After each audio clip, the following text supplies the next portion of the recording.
form the differential equation of a family of curves xy equal to a into e power x plus b into e power minus x, where a, b are parameters. ఇచ్చిన ఈక్వేషన్లో మనకి 2 constants ఉన్నాయి కాబట్టి 2 times derivative చేస్తూ ఆ ఏబీలని eliminate చేస్తే then only we get differential equation.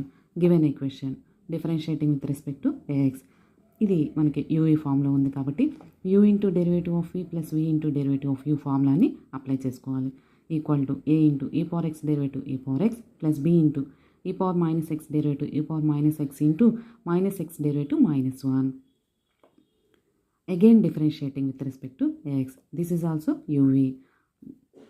UV formula apply చేస్తూ then we get again equation 1, replace this by xy, then we get differential equation.